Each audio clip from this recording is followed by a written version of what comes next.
Friday morning, we got the official call that there will indeed be another taco trade. However, markets didn't even attempt to break out on this news, and instead remained cautiously balanced. It definitely raises some red flags, but we get two major catalysts this week that could potentially resolve the chop: Tesla earnings and inflation data. So welcome back to the Trade Brigade Weekend Show, where we'll take a look through all of the data points and we'll build a logical trade plan. My name is Matt, and if you're new here, hit the thumbs up button and subscribe. For additional resources, check out the links listed down below in the description, and stay tuned until the end of today's show. I've got two additional trade ideas to share with you that you won't want to miss. With that said, let's jump right into the charts. So we'll kick things off on the SPY weekly time frame, talking about candle structure and location as we always do. In terms of structure last week, we certainly have an indecisive doji here, with an equal size upper wick as candle body as lower wick. So overall, there was some buying pressure, there was some selling pressure, but we did close a green-bodied bar here, meaning that the closing print was over the opening print. So maybe there's a small edge to the bulls in terms of structure, but nothing overwhelming. If we think about candle location on the bar-to-bar count, notice that we do have a clean lower high, as well as an equal low. If you really want to split hairs with me, it's technically a slightly higher low. For the most part, this is an inside candle. And this is pretty compelling because we know that this bar, the large red bearish engulfer, was a change in character from the market now 2 weeks ago. That Friday session, when the tariff announcement took place, was a big momentum shift to the downside. So it's fairly telling that the sellers were unable to continue to build on that momentum in the downward direction. And we also have a very, very similar situation that's quite close in terms of time proximity. If you're looking at this as a reference point, I would say that's a pretty solid reference, right? In terms of the overall weekly trend count, this is an all-time high, and this was an all-time high. This was a large shift in momentum to the downside, and this was an inside bar. It's the same thing as we're dealing with currently. So overall, is this a bearish weekly chart? I would think not. Now, I'm not sitting here and saying that we need to resolve this in the upward direction, but we're still in a weekly uptrend. We're still over the weekly 20 SMA. We're pulling back from the highest high in the trend count. This is an indecisive doji where sellers could not capitalize on the downside momentum. And even if we do break underneath these four equal lows, which is very important to point out, notice how equal these are. Lows, equal lows, that's the FOMC and then the firm daily high or low. This is the route from 2 Fridays ago. And this is the low from Tuesday's pullback of this week. Very, very equal lows at 654, which means if that level breaks, which it's susceptible to breaking, we could continue the weekly pullback, breaking down from the inside bar. But the key thing to be thinking about here is it still possible to set a weekly higher low in the trend count? Do we change the daily trend to down and then set a firm higher low on the weekly? As we know, if you've been tuning into the videos, the answer is yes. We know that this is a very reasonable place for the market to pull back into. We have previous resistance, which has acted as soft higher low support on the weekly. If we change the daily trend to down via a breakdown underneath 654, we could easily pull back into that 638 weekly 20 SMA, which also, if you've been paying attention to the weekly shows, if we come in with the Fibonacci's from the low up to the high of this most recent run, it's beautiful confluence with the Fib 38.2. What's more is if we extend the Fib 61.8 off to our left, it's still confluence with the previous all-time high, and I hate to be that person, but you could still set a weekly higher low at the Fib 61.8 over the previous all-time high. Why is that the case? Because even this is a soft higher low on the weekly. It is not a firm higher low. The daily trend has not flipped to down ever since the April tariff debacle. Okay, so all things considered, the weekly chart is not in jeopardy of some major trend change where, oh my goodness, we suddenly have to be really high time frame bears. It might be neutral. We might be slowing down. The momentum might be slowing in terms of upside momentum near the all-time highs. We could be starting a pullback, but it's a pullback in the context of a very strong weekly uptrend. Let's clear that up and let's take a look at our anchored view apps from the weekly perspective here. We're still above the entirety of the stack. Notice how this pullback anchored view app is starting to act as loose support. As long as we're above that, once again, it's very difficult to say anything overwhelmingly bearish about the higher time frame. What about the volume profile? I actually looked at this just a moment ago before starting the recording, and I find it very compelling that we dropped underneath the high volume node early in the week on that Tuesday low pullback. We were threatening the low of this high volume shelf. Again, that's 654. If we break underneath that, there's a low volume void to obviously rotate into that next major spot on the weekly we were talking about around 638. But where did the weekly bar close? Where did we close on Friday? Right back at the high volume node. We did not close underneath it. I'd be much more concerned about overhead supply if there was a more meaningful close underneath that high volume node. If I just zoom in and sketch what the candle could have looked like, I'll even use the red crayon. If we closed a red inverted hammer that looked like this instead of the green indecisive doji, then yeah, absolutely, I would be sitting here and saying, wow, this looks like a major threat. Buyers were unable to cause, balance, unable to cause indecision. It looks like the sell side pressure is mounting. We just simply didn't get that on the higher time frames. Let's drop this thing down to the daily time scale now, and let's firstly evaluate this week's expected move. If you're not familiar with this study, it's the gray box that is right about here. Let's flip back to the white crayon. There we go. And you can check out the video tutorial on how to set this up in the top right-hand corner.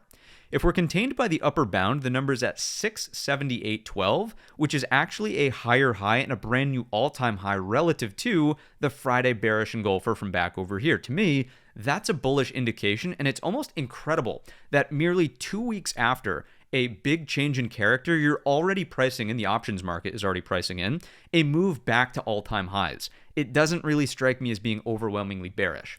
If we take a look at the lower edge of the weekly expected move, the number down here is 650.66, and I do have to give the bears a little bit of credit. We have to remain objective here. If we were to go down and tag the lower edge of the weekly expected move, it would be a violation of that weekly equal low set that we were just talking about here at 654. It would be a breakdown of the daily 50 SMA, the blue moving average on the screen. So overall, is the expected move outstandingly bearish? No.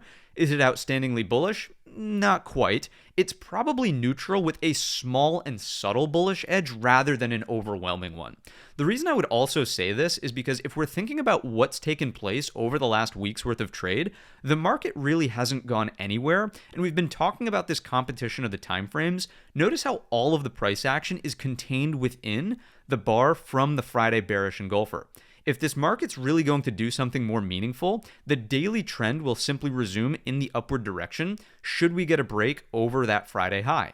The daily trend will flip to down when and if we break underneath that Friday low and that critical level at 654 that we were just talking about on the weekly time scale. You could certainly sit here and say, and pattern traders rejoice, that's fine. Here's your head and shoulders. We're building out a right shoulder. We're underneath this overhead supply. You could totally make this argument still for a daily lower high, but I will only change my tone to being bearish, outright bearish, when and if we bring in the lower low via the breakdown of the neckline here on the daily timescale. Until proven otherwise, this is actually just a neutral trend on the daily where you more so have equal lows and a possible lower high, right? I would keep this a PLH, possible lower high, until we actually start trading and testing back down into 654. Until proven otherwise, you could start to even build an argument that, no, this is actually going to set some kind of higher low. We're going to then break out. You could make the argument that this is going to be some sort of really sloppy, but maybe their double bottom that looks like this. You could make all sorts of arguments, but on the daily time scale, if you really just want to keep this market simple, you're just simply waiting for a break here or a break there. That will start the daily trend in either direction from what we currently have as just massively balanced and indecisive and choppy. Again, as mentioned in the intro, could it be the catalyst of Tesla earnings? Could it be the catalyst of CPI, which is officially slated for release on Friday? It certainly could be, to get us out of this balance range here and testing the low of Friday or the high of the Friday from the character change. One thing that I would also point out on the daily timescale is on the gap down from the Tuesday session. I know we talked about this on Wednesday, but I think it's so important. On the gap down here, if sellers were really going to run away with the momentum, all they needed to do into the end of the week was to continue to have consolidation underneath the Monday low of day. The fact that on Friday we closed back in this range after fading on Wednesday, after fading on Thursday, and then opening underneath 660.40 on Friday, the fact that we've closed back in the range there doesn't really indicate to me that sellers are getting what they're looking for. If you're a momentum seller after Friday's breakdown, anybody who's short from the lower third of this bar from 2 Fridays ago, oh my God, they're sitting there on their hands probably like, not even sitting on their hands. God, let me take that back. They're probably biting their nails like, wow, why isn't this breaking down? I'm short. Why is this not working? I thought this was a change in character, and oh my goodness, the daily trend's going to break, and this is a market top, and the AI bubble is popping. It's like, hang on. Deep breath. Did we take out 654? Did we set a daily trend reversal Is the weekly trend reversing to down? No. Until proven otherwise, and again, I'm open-minded to this, I'm saying on the daily timescale, I am neutral with a very small bullish edge based on the failure of the sellers here on Tuesday and the failure of sellers here on Friday. To me, there's really no daily downtrend. Okay, so that's the main conversation point here from the daily. Let's get a little bit more granular, though, on the hourly chart. And you can start to see it's not all rainbows and butterflies. I'm not going to sit here and say, like, just because I have a small bullish edge, I'm guaranteeing, Matt's full-blown long into these highs again and it's perma-bull of you. No. If we take this chart objectively, we've got 2 attempts into this upper structure here, the previous balance range, that have failed miserably. On the Wednesday gap up, it failed miserably. On the Thursday morning open, where we were actually back over that Monday, Tuesday high after, the rotation on Wednesday at the chop and slop, this was like, okay, maybe we can hold here and maybe we can get that acceptance back over 667. Failed miserably, right? So I'm not going to sit here and say everything's rainbows and butterflies, bulls on parade, new all-time highs in the blink of an eye, but I would be very open-minded to putting the bear thesis to bed very rapidly if there does become any acceptance over 667. Again, you have to see it to believe it. You have to see an hourly high or low over 667. If we get this, bullish, rotating to the all-time high, 672.50, all-time high 674. Beyond that, of course, blue sky territories, and my goodness, we're already back into all-time high territory, upper edge of the weekly expected move. Maybe the grind continues. Maybe we get a really positive earnings season. Speculation as of right now, you need to take a little bit more of a neutral stance. If we're just thinking about the evidence on the screen in front of us, it might be worth having a base case that any attempts over 667 should be faded unless there's a catalyst that explicitly says China tariffs are going away and we've resolved that issue. The regional bank issue has been resolved and we're all set there. Tesla reports knockout earnings. Oh my goodness, robotics is going to drive the next, major earnings cycle of the future and everything's firing on all cylinders. Inflation data is really weak and we can bring rates lower in terms of the Fed funds rate. If that's what we get, if there's a catalyst that supports the bullish narrative, my goodness, right? Do not fade that. But if we don't have any of those things that we just rattled off quickly in terms of the fundamental narrative that sort of is being paired with the market right now, if we don't get that and the market attempts to move over 667, it might be a reasonable fade.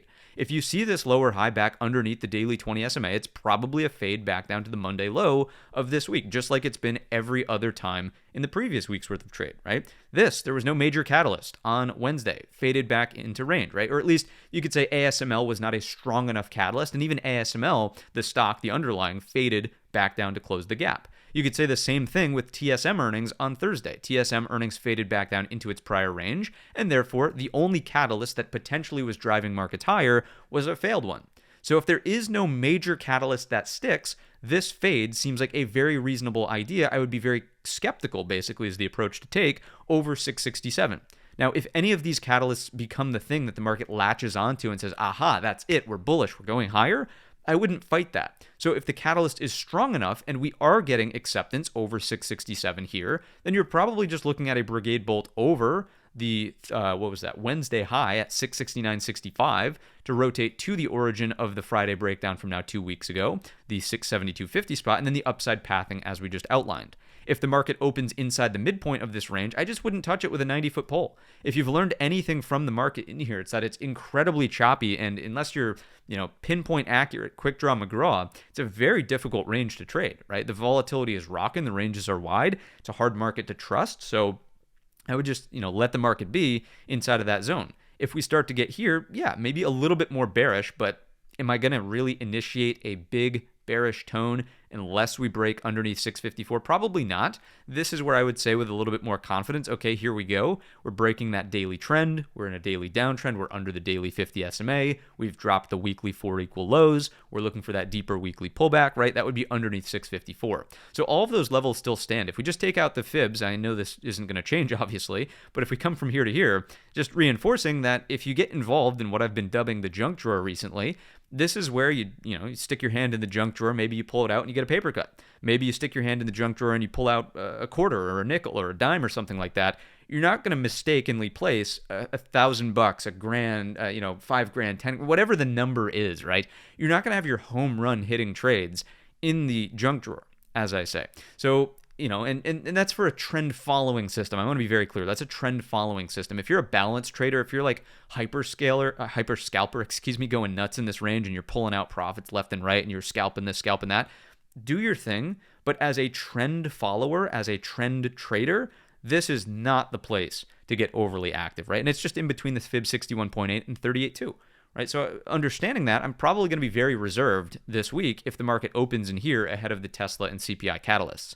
Let's clear that up. Let's throw on the intraday anchored VWAPs, and we'll just see what we have from this perspective. Notice that if we do start clearing out that 667 in the upside, that of course would be over the entirety of the stack. If we take out that 660.40, that would be underneath the entirety of the stack. So I think really just reinforcing that the junk drawer, the balance range, the place you don't want to be is in here. You want to start thinking about trades up here and here. If we get this upside follow through, again, with a positive catalyst that is going to stick. If you want to fade it, you just want to be short near the highs. You don't want to be short near the lows. Just like if the market starts to drop, right? You really don't want to be short down here. You want to be long down here, fading it back towards the highs. That's classic balance rules, right?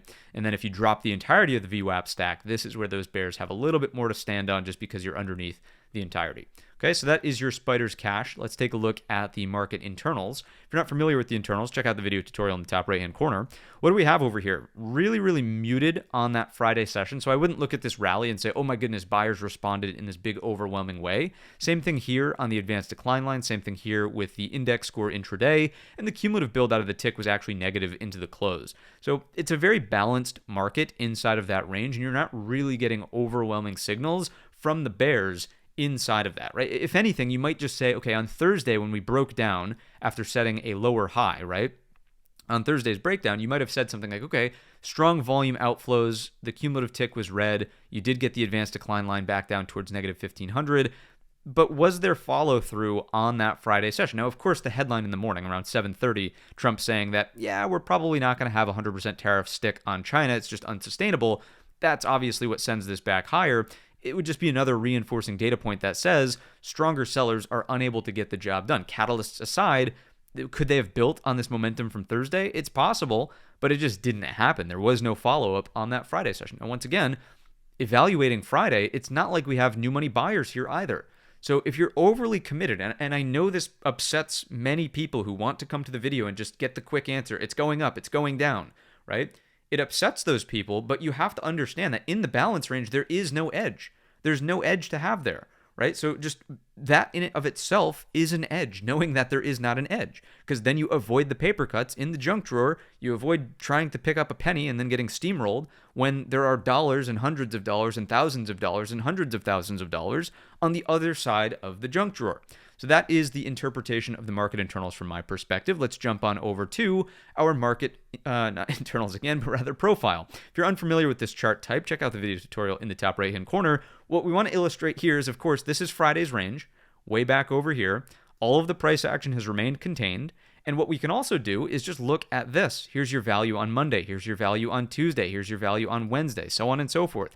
Is value really progressing and trending in any particular direction? The answer is absolutely not. Value is mostly unchanged in here. So if the market's efficient distributing contracts in this zone, it's going to take a new catalyst to break it out of this zone. And then if value can firmly move in the up or downward direction with that catalyst, that's where we have confidence in the particular move.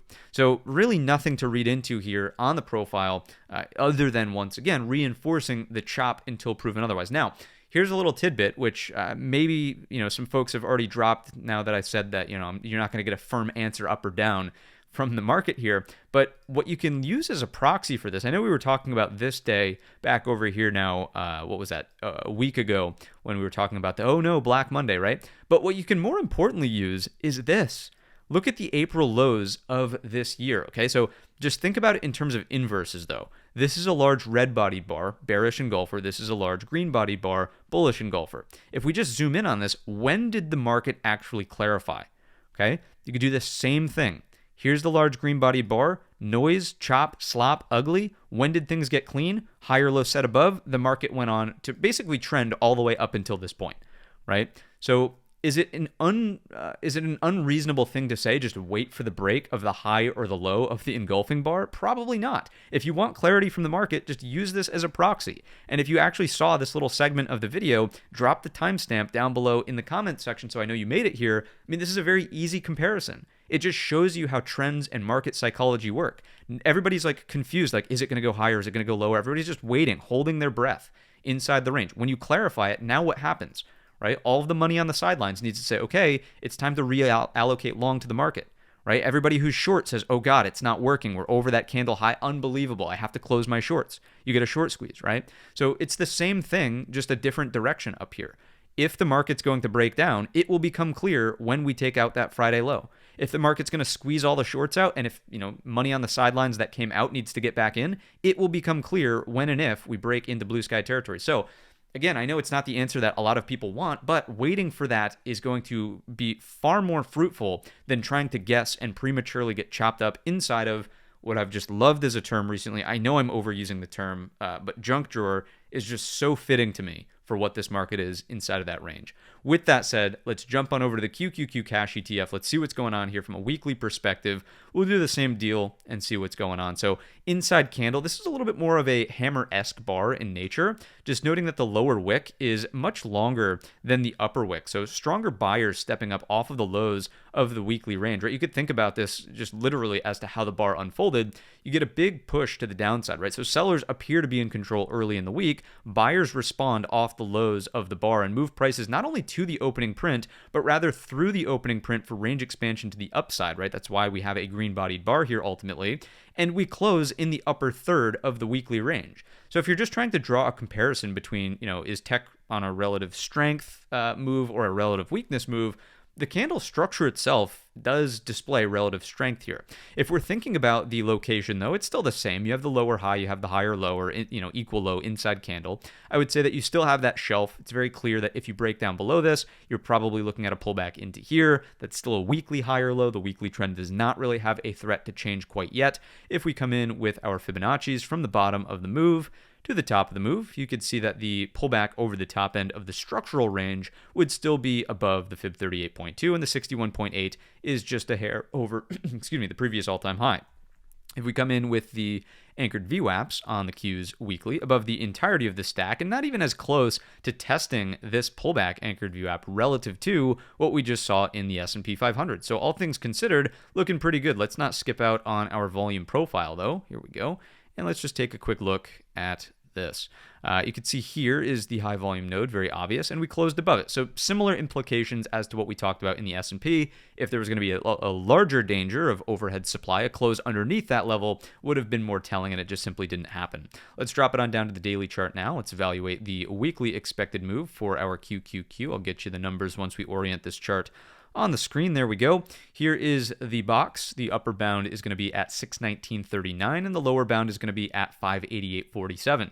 You can clearly see the all-time high, and you can see the equal low actually here rather than an overshoot like what we had in the S&P 500. So I'd be a little bit more bullish, which makes sense given the relative strength conversation we just had on the weekly in the NASDAQ side of the market rather than the S&P. You could and a lot of this has to do with, and we'll get into it in the sectors, the financial sector has been a drag. You can see it's clearly red for the week. In terms of performance, obviously, NASDAQ 100 does not include any financials there. So with that understanding, yes, you could say the same thing. You could say head and shoulders here. You could say yes, rejecting and struggling with that overhead supply, but it's not a daily downtrend until it is, which would require the breakdown of this 588.75, 588.50-ish spot on the daily timescale. Your daily 50 SMA is right there for Confluence as support as well. You do have a similar looking junk drawer in here where there's really nothing to say in between 602.65 and 596.75.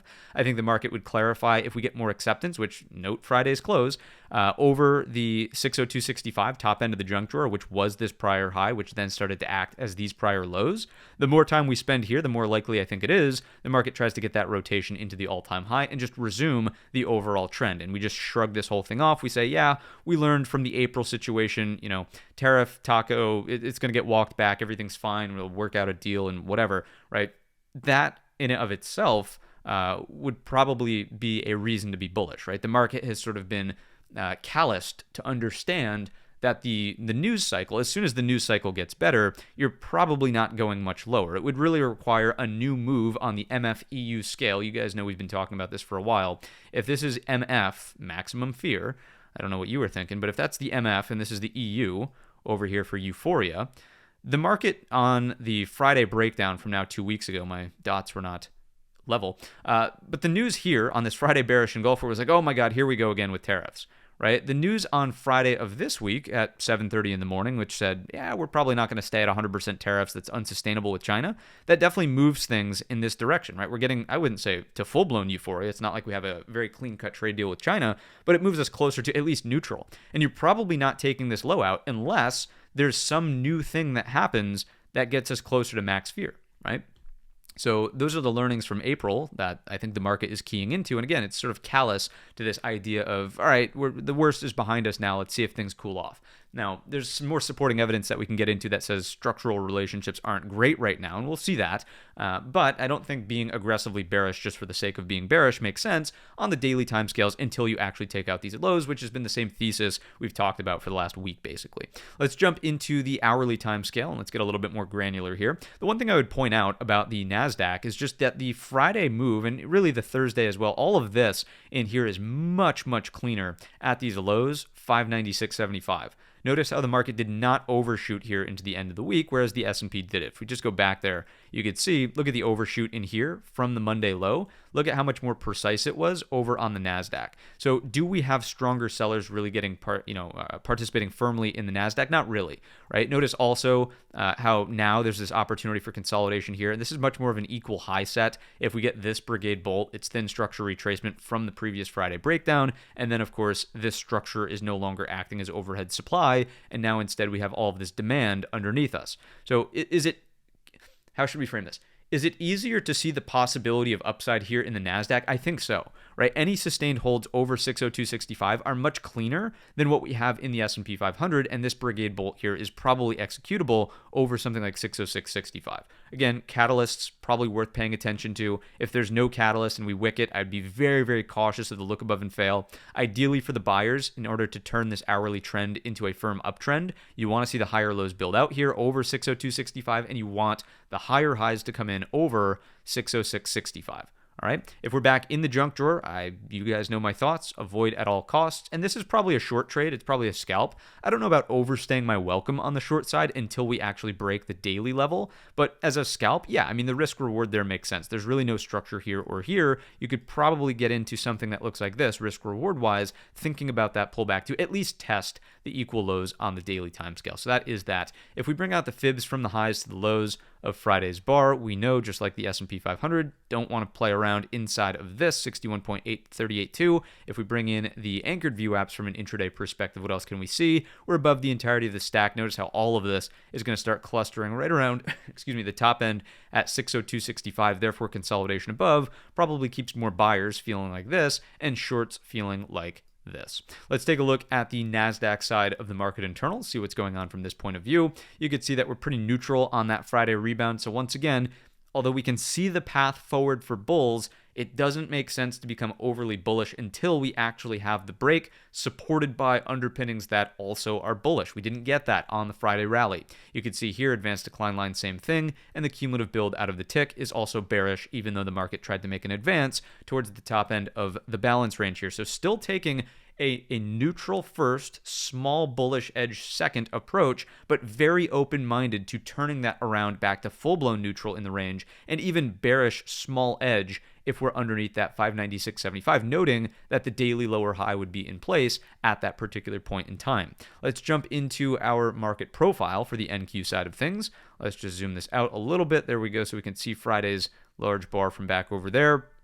The thing I would continue to think about is the D period single prints from Friday. I know we didn't really talk about this over on the S&P, but those have rejected, right? Those single print rejections are kind of telling here in terms of a small bearish data point. Now, of course, value area is the more important thing to be keying into, and just the fact that it's still so sideways and it's not really building out higher in a meaningful way into the end of the week. Notice how Friday is here.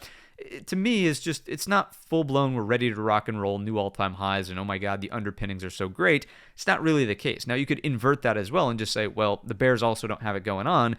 there's no build out of value in the downward direction, to which I would agree, which is why we have that neutral stance first, maybe a small bullish edge, but not much more than that. Really not much more than that at all. Let's get back on over to the platform. Let's finish up our index side of the analysis with the small caps. Let's kick it on up to the weekly time scale. Let's go to a clean drawing set. Let's even throw on our beautiful, well, there it is, weekly 20, 50, and 200 SMA. Much different candle structure here, which is worth talking about. So candle structure, location, the whole 9 yards.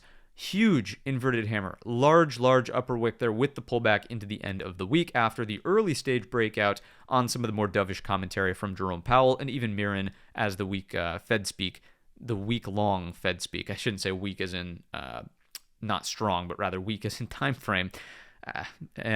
As that was playing out, you could clearly see the market moved higher and then aggressively lower to close out the week on some of that regional bank weakness, primarily on the Thursday session, right? The small caps definitely have more exposure to that than something like, of course, your QQQ NASDAQ. So huge failure to go higher over these multi-week highs, closing back inside of a multi-week range from in here, leaves me a little bit more neutral than anything else. Failure to go higher might even be construed as a little bit more bearish, but I would only take the bearish approach when and if we take out the low of the Friday engulfer, which just simply hasn't taken place yet. Now, even if we do that, remember here on the IWM Weekly, if this pullback were to occur, is it possible that you go low, higher low, higher low, higher low? I would think the answer to that question is yes, especially when pulling back from a brand new all-time high in the small cap land. If we take out our Fibonacci's, a couple of measurements we can do here. Let's come in from the low up to the high. That would be well above the Fib 38.2. If we come in from this last major pullback low to the last high,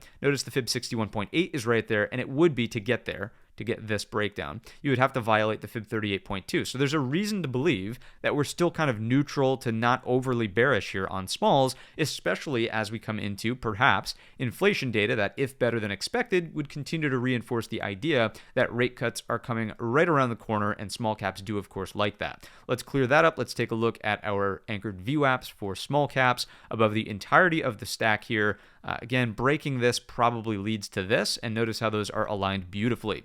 Breaking the anchored VWAP from the pullback low aligns with this VWAP from this on the gap up, the China deal to make a deal, which is confluence at this previous shelf of resistance, which should now act as support. So the path is clear if the breakdown is going to take place. If we actually take out these lows, you could see how it would materialize. And just to give you some numbers here, that's roughly under 237, retarget something like 225, 226, right? That would be here.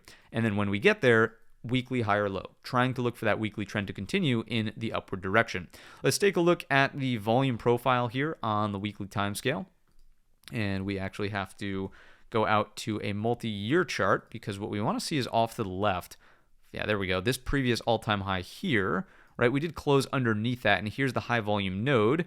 Notice how that is just below us. So dropping that, I think, is a fairly straightforward breakdown, as mentioned, towards at least a pullback starting, but probably more impressively, this really high volume node at the 226 we were just talking about. So volume profile kind of aligning with what we're seeing here. If we take a look at our daily time scale, let's jump into our weekly expected move, the whole 9 yards here. There it is. You're not quite forecasting a new all-time high like the S&P and the NASDAQ. You've got 250.45 on the upside, and on the bottom side, you could see here 236.37, actually a breakdown of that level we were just talking about, the Friday engulfer from now 2 weeks ago. Now, the key difference here in small caps is simply to point out that we already took out the Friday high. We took it out as soon as Tuesday on that Powell commentary and followed up with a higher high on Wednesday as the market broke out to brand new record highs over this previous shelf here. So am I bearish on small caps? I mean, the weekly bar doesn't look good. I don't like the fact that this is 100% retraced into the low of that Tuesday origin.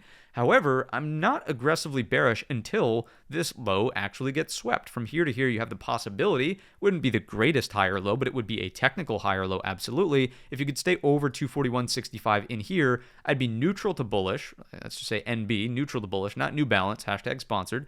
If we get over here, that's a joke, by the way. I don't want any sponsorship things unwinding from that. Anyways, what do we have here? Over this is like full-blown bullish. Let's go BU for bull, by the way, because B can also stand for bear. In here is where I would be bearish. This is like neutral, and then this is bearish, right? And we've been doing this on the Russell recently. I think it's a good exercise to do. Just like treat these as zones. And until we get into a new zone, it's the status quo for the S&P 500, right? Until this actually gets down into bear territory underneath 238.50, this prior low, I don't think it's worth having an overwhelmingly bearish attitude towards the S&P based on the move from small caps, right? So that's the take here. Let's take a look at the hourly time scale. You could see, call it a double top, whatever you want to call it here. There is a little lower high underneath that 248. So for now, I think that the levels are very clean. If you get consolidation here, bear flag until proven otherwise. On a 100% retracement, yeah, there's definitely a threat for lower underneath the 241.65 flag low. If you're going to Stevie Wonder out of this, then great. This thin structure retracement keeps us neutral to bullish here, and then has the threat of flipping full-blown bullish over 248, recapturing the neckline of the double top. Fantastic. If you drop underneath this low, which again is very reasonable, this puts us in neutral territory, and then this is where the trouble begins underneath your daily 50 SMA, which is that blue moving average on the screen. If we come in here with the Fibonacci's, what you'll notice is since we're already over Friday's high, we could just come in from the Tuesday low up to the new all-time high and just take a measure of this range. Underneath the Fib 61.8, yes, this is bearish consolidation. Totally on board with that. Yes, the first impulse might be for lower. Notice how this neckline, though, is the Fib 38.2, and classically we say the Fib 61.8 is always the line in the sand. You could invert this, right? If we were to redraw the Fib from, let's go from the high to the low like this. There we go.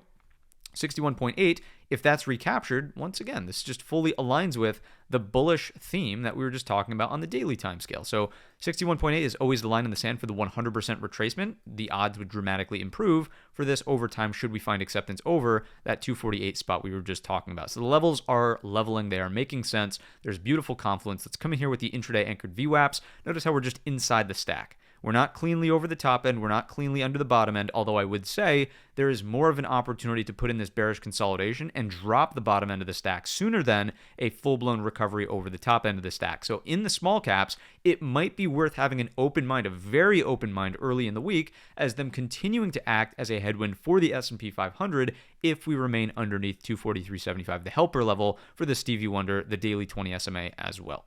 All right, that is what we've got on smalls from the hourly perspective. Let's quickly come in with the Russell internals. You could see here really muted, really muted, really muted. And the other thing I would just follow up with, though, is the Thursday breakdown, right? So Thursday's breakdown does not quite get all the way in trend lower zone out of the advanced decline line, but we do have substantial volume outflows, and the cumulative build does close fairly red. Now, not quite at that 2,000 threshold for the small caps. It's slightly different for the S&P, NASDAQ, and the Russell. It's 2,000 here. You would want to see plus or minus 2,000 to say it's severe.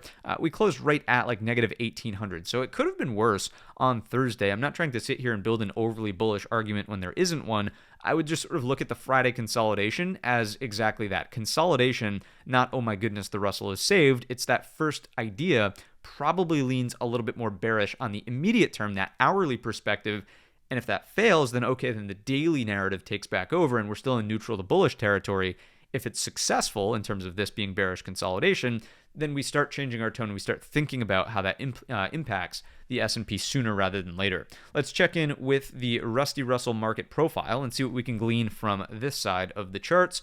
Zooming out so we can see where we're at relative to some of these references. There we are. What's going on with value? What I find most compelling is just the fact that on the Thursday follow-up session when the market was breaking down out of small caps, value did indeed shift lower, and it actually shifted, if we do something that looks like this, overlapping to down with the Tuesday breakout. Notice how the point of control is even lower than the Tuesday breakout. So because of that, once again, I think it is most appropriate to take a bearish, neutral to bearish immediate stance on the Russell and then evaluate it from the daily perspective as to whether or not that is successful or unsuccessful early on in the week, something like Monday or Tuesday, well in advance of the CPI data coming out on Friday. So that is the Russell interpretation. Let's get back on over to the platform. Let's take a look through our S&P sectors and see who was leading, who was losing, and where was the weight. So keep in mind that the market went absolutely nowhere last week. It was practically unchanged. I mean, you could see that we were up about 57 basis points. I mean, considering the volatility, unchanged. What do we have leading? We have real estate. That's a pretty lightweight sector. It does have to do with the wealth effect, and of course, rates coming down aggressively are helping lift real estate. Then we see staples. I don't know about you, but that is a lightweight and certainly D for defensive sector. That's risk off. If we look below that, though, it's SMH, semiconductors, up 1.59%. That is heavier weight, and it's absolutely risk on. I'm just going to say R for risk on instead of D for defensive. That's pretty bullish. If we look underneath that, it's actually discretionary, 1.55%, still outperforming the S&P 500 down here at 57 basis points.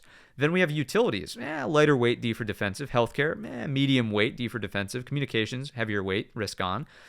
So the posture isn't as bad as it could have been, but it's definitely not full-blown risk on. I want to be very clear about that, right? If semiconductors were down here, I'd be much more concerned. But we still don't want the tech sector lagging. We don't want financials lagging, noting that the financial sector is now the second heaviest weight sector by market cap, and it certainly leans a little bit more risk on if you think about deal making, mergers and acquisitions, and just general Wall Street activity improving the financial sector. It's just, you don't want to see that lagging there. So it's not a beautiful picture here, but it's not as bad as it could be, I think, is the thing I want to point out in terms of sector posture. So not a big mega bear based on staples leading the week, but a small red flag. Let's go real estate and let's just rip through these here. No comment, still in the range. If it breaks out for a new higher high, helpful upward pressure. Maybe it happens based on rates, but we're not there yet. If we look at staples, I would really keep a very close eye on this at the bottom end of the range. If this rolls over and the tech sector cannot catch a bid, I would be concerned. Why? Because the market is going to fall apart. The market is going to crash and burn when all of the sectors are moving down in concert. If they're not all moving lower in concert, if staples pull back here, but tech catches a bid, if semiconductors break out of their daily chart, then you're not going to see an S&P crash. If the tech sector can't, if the semiconductors can't catch that bid, if they can't break out, and we pair this with an XLP rollover underneath this huge overhead supply at 80, that's your red flag for the S&P 500. So this rotation theme is still somewhat alive. It's not as bullish as it was before the breakdown bar on Friday of now 2 weeks ago, but it's definitely keeping markets from an outright crash, capitulation, sell everything, like what we saw in April, basically, of this year. Let's jump into semiconductors. This chart, it's an incredible chart. Look at this bearish engulfer to have all of this acceptance back in the range. And I get it, ASML earnings, TSM earnings, the whole 9 yards. You could say NVIDIA is still somewhat weak and failing that breakout level. I get it. But look at this thing. It's so resilient with a possible breakout level up and over 346.75. If we get something that looks like that, it's very, very hard to build any compelling argument for the bears in the S&P index as a whole. It just wouldn't really make sense. This is, I don't know exactly how much the SMH is, but the XLK is 35% of the S&P 500. Not 35K, 35%. So semiconductor chart looks beautiful, looks very resilient. Any sort of break of this range probably sends it. So be paying very close attention to 346.75. You don't want to become a bear in the S&P if the semiconductors are breaking out. It just doesn't make sense. Let's go XLY. This is where you can start to see some of the cracks in the armor here. Notice that you do have a double top and you are actually in a firm daily downtrend on XLY. You can clearly see that the neckline is acting as resistance. So you're not in a clear-cut uptrend anymore. I mean, probably weekly higher low, sure, but daily lower low from here to here, daily lower high from here to here. You have to reverse the curse, so to speak, if you're back to full-blown bullish, and we know that this is a heavier weight risk-on component of the S&P. So right now, it's actually a threat. It's a headwind for the S&P. If we go utilities, lightweight sector, but looks great on the pullback here. If it can catch for support and rally, fantastic. Obviously data center demand here has been a huge part of the narrative underneath XLU, and it actually relates back to, of course, the AI story. So I don't know that XLU is really a full-blown risk-off sector anymore, but it is. I definitely wouldn't say it's bullish. It shouldn't be leading the charge. Let's continue along to XLV. No issues over here. Mild pullback. I would still use this as a helping guide for the XBI. If you look at biotechs, this looks really great, right? So biotech risk on here is kind of overshadowing what I would imagine is, I'm just going to go KRE for regional banks. This weakness is kind of what we saw on that Thursday session. Notice the drop of the daily 200. That's what really pressured, in my view, the small caps to have more of that aggressive down day, right? You're also seeing some of those momentum names, the IONQs, the Rigettis, all that stuff is slowing down momentum-wise as well, which is inclusive to the small caps here. So, pair that, though, with the XBI, and you have to remember, like, biotech is a huge proxy basically for R&D cost and appetite for risk. Why would you sink a gazillion dollars, sometimes literally, but most of the time figuratively, into something that may or may not work if everybody is fearful of a recession and, oh my God, save every penny that you have because your company has to weather the storm. It's just not going to happen. So the fact that biotechs are rallying here, to me, makes it seem like it's a bit of an isolated incident on that Thursday breakdown to the regional banks and the bad loan. I think it was, Zion Bank or something like that. That was the issue on Thursday. So seems like an isolated incident for now, but we'll continue to monitor the situation. So a couple of extra sectors to add in here, industries, sub-industries, subsectors, if you will. Let's go communications. Another threat to the S&P, clearly in a daily downtrend already, lower high. Daily 20 is clearly pointing in the downward direction, clearly lower lows as well. Again, you've just got to reverse the curse if this is going to be a helping hand for the S&P. Otherwise, it's a headwind until proven otherwise. Consolidation here is nothing more than a bear flag. And as we'll see, everything will really just hinge on the XLK. It's the only thing that's keeping the market glued together at this point. If you look at the TLT, moving higher here as rates continue to fall off of a cliff. Obviously, on Thursday, rates moving higher to potentially forecast the alleviation of some of that pressure on the bad loans and possibly the Fed stepping in to intervene. So obviously bonds higher on that. Let's go to the industrial sector. No comment, midpoint of the range. Let's just keep moving. Energy, I think there's maybe some opportunity in crude.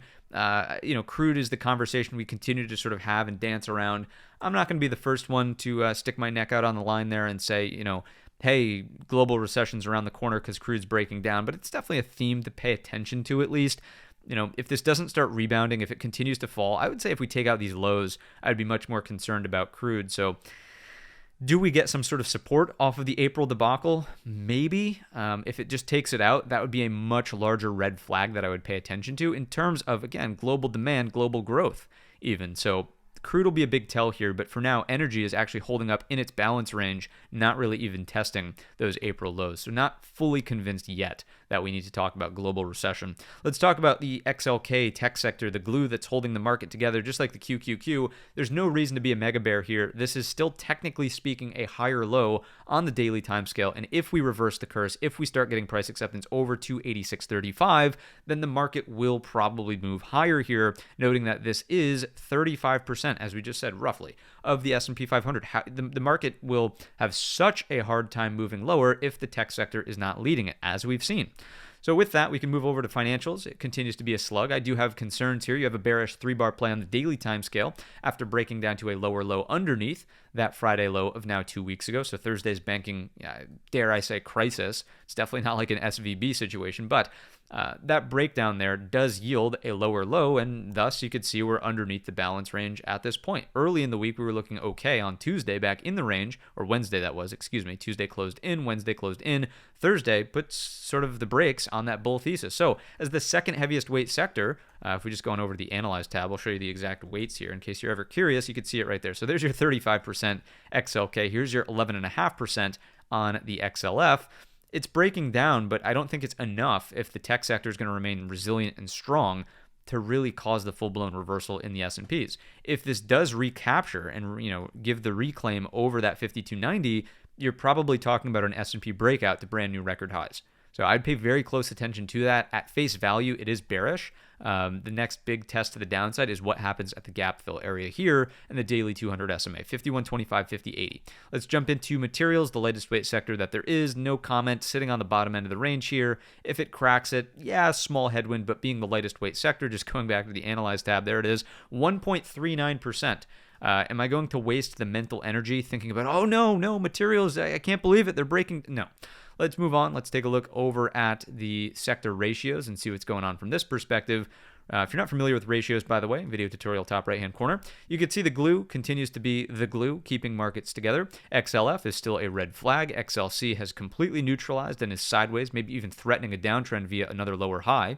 So that might even be a neutral to an X. Same thing here, neutral to an X with a downtrend in force and being underneath 50 SMAs. XLV is slightly more defensive, so we'll put an X there. It's not full-blown risk-on posture. This is not an issue yet. I'd go neutral here. If we start to recapture this and break out firmly over the 50, that would be a red flag. Utilities, as we had that conversation a little bit ago about AI data center, not convinced that it's a huge red flag, but of course, the aggregate opinion of all of these different indications probably says that we're not dealing with a full-blown risk on market anymore. It's probably more neutral, but it's not quite full-blown risk off either. You would need this pointing down aggressively for me to make that comment. Let's go to the A set. You've got 6 additional helping hands. I'd be like neutral to bullish in this. I would be neutral to bearish in this. Definitely neutral here, probably neutral here, and neutral here. So all things considered, it's not quite, again, it's just not flipping all the way risk off yet, but certainly dialing back the bullish tone that we've had until these charts start to improve. Let's come in here with the B set, and you can see that gold finally had its pullback day. We actually had a beautiful, it was very, very stressful because of the way that the gold chart rallied before it broke into the afternoon, but gold, nice capitulation short. We could go look at the GLD chart real quick. There it is. So we've actually rinsed and repeated this trade twice now, here and here. It's a good one to have in your playbook. So please understand the gold capitulation trade. This works for anything. There's a very specific set of rules that go with that. We'll probably talk about it some other time. But for now, getting back over to the indications, if gold on the ratio can pull back a little bit more, I would think that we cool off and it possibly offers a bit of a reprieve for the market to move higher. The TLT ratio is still looking like it is slightly leaning to defensive on the break and hold higher here rather than dropping back underneath the 50 SMA. So that's a small red flag. Bitcoin, another small red flag, continuing to move lower. Multiple failed breakouts now into all-time highs.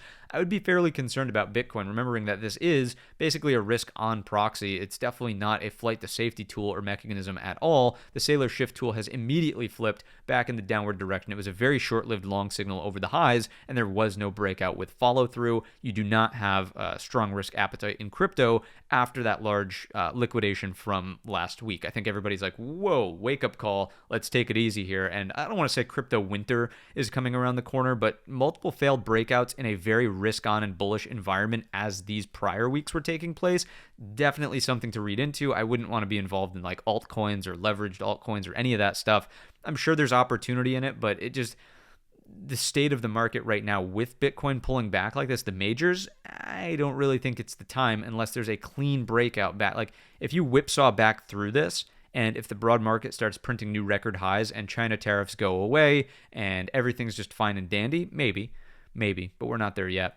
Let's jump on over to the Dixie and rates. You can see the dollar is trying for that higher low. If it does, any rally and follow through here should put the pressure on gold to the downside, possibly for some more follow through. If rates continue to fall, though, that would be a bullish indication for gold. So you're kind of towing that line very carefully. I think the big thing is we haven't gotten any data in a long time. Friday, the market should respond in a big way to all of this, sort of hitting the tape at once, if you will. Here's the inverted ZT, small uptick there, but not much to really read into. If we go on over the Fed tracker tool, we're still dealing with 99% odds, I think it is. Yeah, 99% odds of a cut, a 25 basis point cut into the end of October 29th.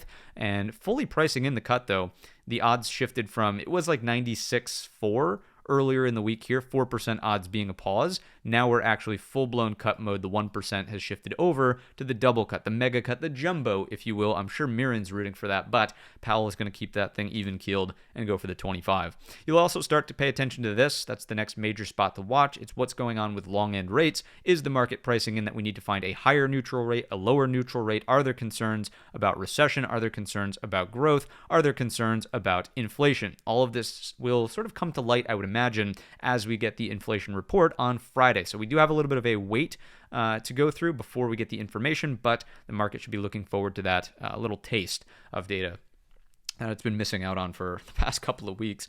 Earnings calendar, very, very important as we start to heat up through earnings season. Last week we got the banks. This week we get a little taste of Netflix for the old Mag 7 or the Fangman names. More importantly, it's just Tesla. I think everybody and their brother, sister, mother will be watching Tesla. Big earnings after the close on Wednesday. It's been stuck in a junk drawer. We know that. It's been a horrible trade over the last couple of weeks. It needs a new catalyst, and this could be it. So please paying very close attention to Tesla on Wednesday after the close. IBM will give us a little bit more on the semiconductor-ish, AI-ish front. I'd say Intel, obviously, in that category as well. Aside from that, that's mostly what I'm paying attention to here. I don't think, maybe GEV, nuclear front. That would be the other one to possibly add into the honorable mentions, but those names will take my top focus as we come into earnings season. Maybe Lam Research here on semiconductors as well. You know, do you really want to throw TXN in there? Maybe. So those are the names, but I'd say Tesla is definitely the biggest watch. They're everything, right? They're in terms of the AI front, the robotics front, the FSD, self-driving car front, the EV front. It's everything kind of bundled in one. So Tesla earnings will be a big deal Wednesday. Anyways, let's jump into the earnings insight. I just wanted to point this out. Where is it? Here we go. 86% of S&P companies that have reported, which is 12% of S&P companies, have reported positive EPS surprise and a 84% positive revenue surprise, right? So generally off to a good start here. Once again, the big banks were the first to report. JP Morgan, Goldman Sachs, Morgan Stanley, all those guys reported pretty good earnings on the elevated trading volumes, as well as, I believe it was some... goodness, why am I blanking on the term?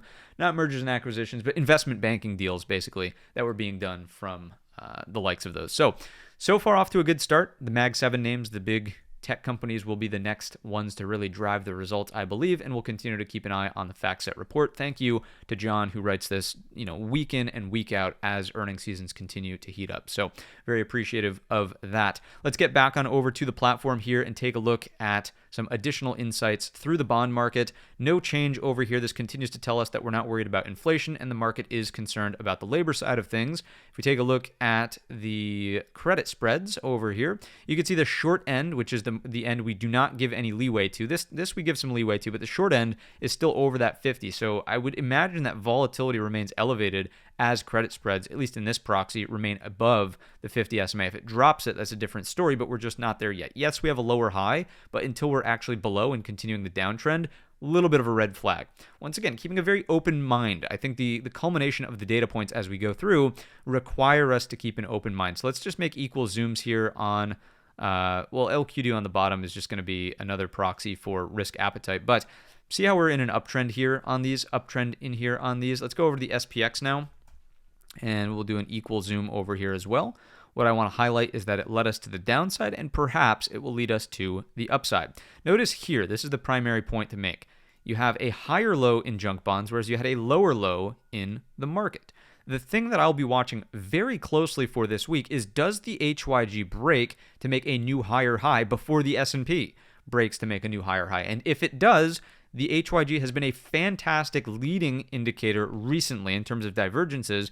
I would put some weight into that potential higher high there. So watching HYG very closely. As a matter of fact, what we could probably do here is just create an alert at or above is great. Let's do that. Let's put another one up here. If these alerts start going off early on in the week, then I really don't want to maintain. And again, this is always a great way to look at the market. It's twofold, right? You don't have to be bullish. You could be bullish, and that's fine. That's a reasonable approach. But what you shouldn't be is overly bearish, right? That is the key takeaway here if the HYG divergence plays out in the upward direction. Let's jump on into our breadth. There it is, total breadth. Breadth not really improving in the way that I would want to see it improve if the market's going to snap back hard, right? What we really want to see here is a short stay under the zero line, a short stay under the zero line, a short stay. What we want to avoid is this, where we're spending more and more time, weeks underneath the zero line on new highs versus lows. We're spending weeks underneath new highs, the 50% mark on the stocks over the 50 SMA and 200 SMA. You're there in the 50 SMA, the blue moving average. Notice how it typically leads. Of course, it leads the 200 SMA. Obviously, it's just a slower moving average. We're not there yet, but we're not also coming from as elevated as a position. Notice how high this was back over here, north of 75%. Right now, it's only at 57%. So you're more easily going to drop that underneath the 50% mark should the market deteriorate more meaningfully underneath that previous Friday low. So keeping an open mind, that breadth here actually is not improving or cooperating in a constructive way for the market yet. Let's put the yet caveat on there. It could improve early this week or it could remain weak. And that's something that we'll just have to continue monitoring. But for now, it is not a helping hand for our S&P recovery story. Let's take a look at the RSP. You can see over here, neutral until proven otherwise. Taking out Friday's low would be a big red flag. Breaking through the top end of the range would be a big green flag. If we look at the QQQE, of course, it will be a little bit better.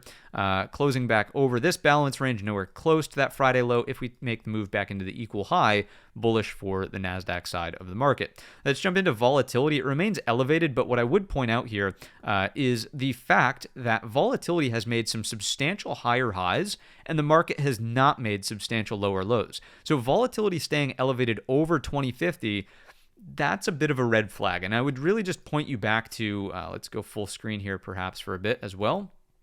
I want to go here and here, maximize sell. Let's go even further back. Can you believe that? More than 3 years ago? I just want to look back at the 2022. time period, right? The market, bear market through 2022, weekly downtrend, monthly pulling back as well, monthly downtrend. That's when volatility started to catch a floor over 2050, right? So please understand that if volatility does not, quote, collapse back down underneath that level and you start establishing more of a range here, it probably spells that we're not through it all yet and the market is still very hesitant to get back on the bull side. Right, so watching that 2050 spot in vol, I think this is starting to speak to us a little bit more meaningfully now that it's changed character with the S&P not making new lows, but it making new highs. That just would tell you that everybody is reaching for insurance, right? Everybody's trying to go buy puts, far out of the money, far dated puts, whatever. People are trying to buy insurance. People are worried about that. Now, you could invert that, take the contrarian stance and say, okay, that's the perfect time for the market to go put the pain trade on and just rally and blow out all that insurance, letting it expire worthless. Certainly a reasonable take to have. The first indication is probably going to be the VVIX. If VVIX comes back down, it would mean that volatility, this is volatility of volatility, means VIX insurance is less attractive or people are not buying as much of it, and that would start to turn the tide. So paying very close attention to the VVIX underneath 103 would be the key mark there. If we jump into vol futures, you could see that this big backwardation flip has happened. I would watch very closely for a move back to contango. Once again, the thing to pay attention to here is, and this is always the situation, we talked about the same thing back over in April, right? If the market moves lower, let's just say that we open on a gap down early in the week, the market's testing that Friday low from the big bearish engulfer bar. If the market's moving lower and volatility maybe gaps up but fades hard and is not increasing as the market's moving lower intraday on like a Monday, Tuesday via some big over the weekend gap down, and this is just total speculation. I'm not saying this is how it's going to unfold. I'm saying this is the signal to watch for. If the market's moving lower but vol is moving lower on a capitulation move like that, that is when you do not want to be short in the hole. You do not want to be shorting at the very bottom of that move. That is a horrible place to be short, especially as volatility is coming in. That is capitulation. You are getting, it's the sucker short, right? So please pay attention to volatility here. It is going to be a very useful tool over the next little bit as we try to resolve what's going on in markets. With that, let's jump on over to the core list of companies and see what's going on here. Then I've got two trade ideas to share with you. Here's NVIDIA. Keep this chart very simple. It's either over or under 183.75. Keep it simple. Over 183.75, great. The breakout is over the two-day high from the Tuesday-Wednesday session. That's 184.85. Here it is very clearly on the hourly time scale. You could probably call it some kind of, butchered inverted head and shoulders. That's fine. This is the long trade. Anything that's in here, avoid. Do not touch it with a 90-foot pole. Don't ask me how someone might carry around a 90-foot pole. I don't have the answer for you. If we take a look at Microsoft, what's going on here? Junk drawer. That's going to be a recurring theme here in these charts. So I want to be very clear up front. Just because we say junk drawer does not mean that the chart is dead and gone. It just means that you don't do anything in here and you probably just wait patiently for this or this. Okay, it's setting up. It's, markets don't just balance forever. There's going to be some excess at some point, and it's just our job to say, okay, are we over the top? Are we under the bottom? That's it. So junk drawer here on Microsoft is 518.50, 506.50. Let's jump on into Apple. Apple's approaching its junk drawer, but for now has the threat of a lower high. So I would be watching for Apple to possibly reject this. If it rolls over at the daily 20, the next short is under these equal lows at 245.65 to fully retrace this thin structure over here. You could see it very cleanly on the hourly time scale. If this whole thing rolls over, which I know is counter to the bullish thesis of the broad market, but if Apple rolls over here back underneath 251, you have bear flag consolidation, you have a rejection of this overhead supply, and thus this thin structure retracement from here is attractive to 241.25 as we just mentioned. Okay, you could also treat this as look above and fail, rotates to the bottom end, risk reward like that. Let's go over to Amazon, another one that's just like a lot of these charts are getting pretty ugly. The dailies need a lot of work here in the usual suspects. Yes, you broke down from here. Yes, there's a lower high. It was very, very sloppy intraday. Do I want to be short into this pivot low? Do I want to be short near the daily 200? Not really. Earnings are right around the corner. A lot of these charts need work. I do not love the prospect of Amazon here. If we even take it to the hourly chart, yeah, we have the daily hammer, but do I want to be long the daily hammer high into this? Not really. I don't love this action. I don't love this action. These charts require a lot of work here to clarify, clean up, and start offering some better setups. This is not a trend. Like the simplest thing to do is to just look at this box and say, okay, what is the trend in this box? Highs, equal highs, lower highs, lows, higher lows, lower lows. What's the trend? Maybe it's down through here, but it's really more so sideways than anything else. If you've been out there trading the markets, you know that these names have not been the names to be looking at recently. So they're useful because they're still the heaviest weight companies in the S&P, but in terms of active trade ideas, few and far between recently. Google, it's been a little bit stronger than some of the others. The trend here is much cleaner. It's much more obvious. I like the balance range here. It's probably still a watch into blue sky territories at some point. Want to see momentum. Ideally, you would have a catalyst behind it as well. It could be earnings around the corner here. So just really watching these highs. Ideally, it stays up and over these three equal highs as well, 1, 2, and 3 from here at 251.25. So the best consolidation is here. Brigade bolt to new highs. That's what we're looking for. If it fails that back under 251.25, don't want to touch it. Meta, junk drawer. Nothing to do here. Nothing to do in this range. You could clearly see that the short is not working under the bottom end based on this wick and this wick. The long also isn't really playing out either. If this was going to be some sort of double bottom in here, just no dice through the neckline. Maybe this is now the double bottom. There's a lot of work here that needs to be done. And even at that, what are you longing into? You're longing back into this daily 50 SMA, 20 SMA, really tough chart here, which I think reinforces the points we've been making. A lot of this stuff is like patience, patience, patience. Here's Tesla in the junk drawer. Earnings, thankfully, this week should break it out. I'm hoping for a large gap to some degree. There's a lot of talk in the town, talk of the town. Watching Tesla for previous earnings cycles right back here. This earnings cycle broke it out. Let's do this real quick. This earnings cycle, boom, broke it out of that range. Are we going to get something similar where here's a range? Are we going to break out of it up and over into new highs? I mean, I don't want to sit here and guarantee that. Obviously, there's no guarantees in the market, but a lot of people are looking for it. A lot of people are waiting to see if that's going to be the case on Tesla from earnings season. So on the hourly chart, there's really not much to read into. I would not really be prematurely long over the top of the range. Maybe it's worth a quick scalp, but definitely not participating in this range. It needs a lot of work. I know I might sound like a broken record. I probably do, but that's the theme of the market. And just being able to identify that, again, is edge enough. Why bother with the junk drawer paper cuts in this box if you could just be patient and say, okay, you know, everybody, and you saw this online, everybody, quote, everybody, made a boatload of money on Tesla when it broke out, right? So why give yourself the headache if it's such a, quote, easy trade? We know trading's not easy, and, you know, not everybody made a boatload of money. That's not the point, but just wait for the easier. Everything's a spectrum in trading. Wait for the easier. This is ER, easier, difficult over here. Wait for the easier trades on Tesla. The easier trades come when you do this. The easier trades come when you do this to blue sky territories, right? So patience. If there's anything to learn from this market is patience, right? And I'll just leave you with this quote as well before we continue through the analysis. And then I've got two trade ideas for you. We all want to trade A+ setups, right? Everybody's like, I'm going to remain disciplined and I'm only going to trade A+ setups. And yet what do? Like every day we show up and we're like, oh, we're going to trade Tesla in this range. No. When you say you want to trade A+ setups, it doesn't mean watching Tesla every day when it's inside this balance range. It means waiting for this, right? What we just talked about. So stick true to your word. Stick true to your word. Same thing. Palantir. What is there to do on this? Nothing until we do this. There's nothing to do here until we do that, or there's nothing to do until we do this. Fail this overhead supply, overhead range. It's heavy. Break, Brigade bolt, lower. Maybe. So we'll see. But patience. Let's go on over to Broadcom. A really sloppy chart. Ugly, hideous, horrendous. I was trying to be clean over here. Failed on that Friday, catalyst day. And since then, can't figure out up, down, like what? Ugly. A lot of these charts need a lot of work. There's not very many clean setups out there right now.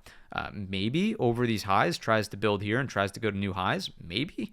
I don't love that though, and I definitely wouldn't be short. I wouldn't be playing around through here. I think if anything, the short trade is back through the earnings gap back here, which is just not really in play yet. Daily hammer on Friday leaves a bit to be desired. Let's continue along to AMD, another one. Big catalyst day. It's had some intraday rallies for sure. But what has it really done? Not much. I would watch for consolidation. Like the thing to watch on AMD is the ascending triangle, of course. Can we do this to new highs? That's probably one of the cleaner watches out there right now. I like that this is holding the OpenAI $10 billion, mega billion, whatever billion-dollar deal, $100 billion deal that they did. I like that it's holding that. I like that it's holding on Friday, the previous all-time high. But the trade is this. Got to get some acceptance in those new all-time highs. Let's go over to Robinhood. This one's been trending a little bit more cleanly. You can see that it's like actually moving. It's not like stagnant in a range one day up, one day down. So coming into this zone starts to make me think about support. Friday has a hammer over the daily 50. I mean, maybe some sort of reversal back up to test the double top neckline. Something that looks like that could be reasonable. So watching Friday's high out of Hood early in the week over 130.75 could start to shift the tone here back for upside after a long, right, if buyers want to step up, after a daily pullback. Okay, so watching that on Robinhood. Let's get into these two ideas. They're pretty simple, pretty easy ones. Let's stick on the theme of semiconductors. Then we've got an additional idea as well. Just noticing that MU has really nice two-bar consolidation up here after breaking out of a bull flag. Obviously, the earnings cycle from TSM and ASML helped this out quite a bit, but just watching that two-bar range up and over 205, blue sky territories, if it fails back down into the range, I'd be a little bit less interested. For a short, you got to be underneath this low. If you take out that Friday low, this thin structure is very attractive. Here it is on the hourly. You could just see how you would have massive overhead supply if this fails. Again, asterisk if this fails and you find yourself here, I would definitely want to have some exposure for the short to potentially move through this thin structure off to the left under 179.25 with all of this weighing down on price action. All of these buyers long late to the party, disappointed, thinking, oh my goodness, what have we done? Why did we buy the top? That little thin structure retracement is something I would be interested in, and then probably looking for a more concrete higher low to establish itself on the higher time frame. So that's that. First thought is consolidation here remains bullish. Brigade bolt to new highs. Next up, we have DDOG. DDOG, not BDOG, although BDOG is probably around the channel somewhere. Appreciate you being a regular viewer. Shout out BDOG. We've got DDOG. What's going on with Datadog? Bearish inside inverted hammer, bearish 3-bar play at the daily 20, underneath 151, thin structure retracement, failing this high, failing the breakout here, overhead supply.